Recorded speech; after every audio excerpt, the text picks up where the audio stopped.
ನಾಡಿನೆಲ್ಲೆಡೆ ಮಹಾಶಿವರಾತ್ರಿಯ ಸಂಭ್ರಮ ಸಡಗರ ಮನೆ ಮಾಡಿದೆ. ಈ ಬೆನ್ನಲ್ಲೇ ಅರಮನೆಯ ತ್ರಿನೇಶ್ವರನಿಗೆ ಚಿನ್ನದ ಮುಕುಟವನ್ನ ಅರ್ಪಿಸಲಾಗುತ್ತೆ.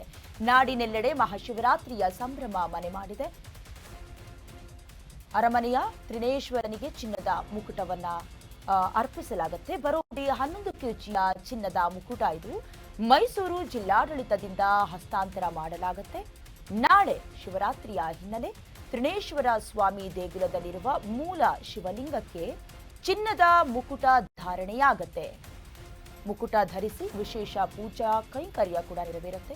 ಅಂದಿನ ಮೈಸೂರು ಅರಸ ಜಯಚಾಮರಾಜ ಒಡೆಯರ್ ಅವರು ಕೊಡುಗೆಯಾಗಿ ನೀಡಿರುವ ಚಿನ್ನದ ಕೊಳಗ ಶ್ರೀಕಂಠದತ್ತ ನರಸಿಂಹರಾಜ ಒಡೆಯರ್ ಜನಿಸಿದ ವೇಳೆ ಪುತ್ರ ಸಂತಾನ ಪ್ರಾಪ್ತಿಯಾದ ಕಾರಣ ತ್ರಿನೇಶ್ವರ ಸ್ವಾಮಿಗೆ ಹರಕೆ ರೂಪದಲ್ಲಿ ನೀಡಿರುವ ಚಿನ್ನದ ಕೊಳಗ ವರ್ಷಪೂರ್ತಿ ಸರ್ಕಾರದ ಸುಪರ್ದಿಯಲ್ಲೇ ಇರುವ ಈ ಚಿನ್ನದ ಕೊಳಗ ಮಹಾಶಿವರಾತ್ರಿಯ ದಿನ ಮಾತ್ರ ತ್ರಿನೇಶ್ವರ ಸ್ವಾಮಿಯ ಮೂಲ ಶಿವಲಿಂಗಕ್ಕೆ ಚಿನ್ನದ ಕೊಳಗವನ್ನ ಧರಿಸಲಾಗುತ್ತೆ.